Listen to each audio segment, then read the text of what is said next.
শেখ হাসিনা সরকারের প্রভাবশালী ১৫০ জনের দুর্নীতি ও অবৈধ সম্পদের তদন্ত শুরু করেছে দুর্নীতি দমন কমিশন। অন্তর্বর্তী সরকারের ১ মাসে সাবেক ৬০ জন মন্ত্রী ও এমপির দুর্নীতির প্রাথমিক সত্যতা পেয়েছে দুদক।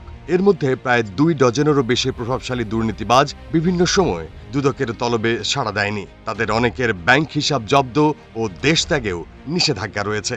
ছাত্র জনতার অভ্যুত্থানে হাসিনা সরকারের পতনের আগ থেকেই ওই সরকারের প্রভাবশালী অর্ধশত মন্ত্রী এমপির অবৈধ সম্পদের সুনির্দিষ্ট তথ্য ছিল দুর্নীতি দমন কমিশনের কাছে।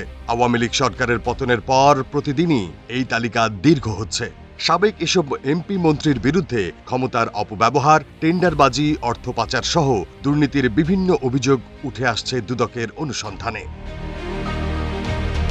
সংস্থাটির গোয়েন্দা প্রতিবেদনে প্রাথমিকভাবে দুর্নীতির তথ্য প্রমাণও মিলেছে। প্রমাণ মেলায় অনুসন্ধানের সিদ্ধান্ত নিয়েছেন তারা।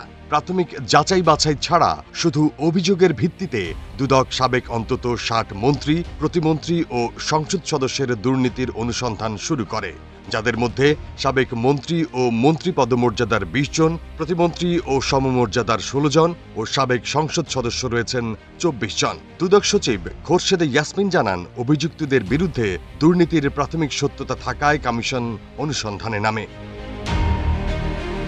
সাবেক ৬০ জন এমপি মন্ত্রীর বিরুদ্ধে ক্ষমতার অপব্যবহার, নানা অভিযোগ দুর্নীতি করে সরকারি অর্থ আত্মসাৎ ও জ্ঞাত আয় বহির্ভূত সম্পদ অর্জনের অভিযোগ রয়েছে।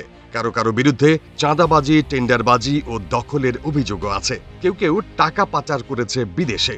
আবার শেয়ার বাজার জালিয়াতি, প্রভাব খাটিয়ে সরকারি ও বেসরকারি বিভিন্ন ব্যাংক থেকে হাজার কোটি টাকা ঋণ নিয়ে আত্মসাৎ করার অভিযোগ রয়েছে দুদকের কাছে। দুর্নীতি ও অবৈধ সম্পদ অনুসন্ধানে আওয়ামী লীগ সরকারের প্রভাবশালী ১৫০ জনের তালিকা করেছে দুদক। এরই মধ্যে অর্ধশত সাবেক মন্ত্রী, প্রতিমন্ত্রী ও সংসদ সদস্যের ব্যাংক হিসাব জব্দ ও দেশ ত্যাগে নিষেধাজ্ঞা দিয়েছেন আদালত।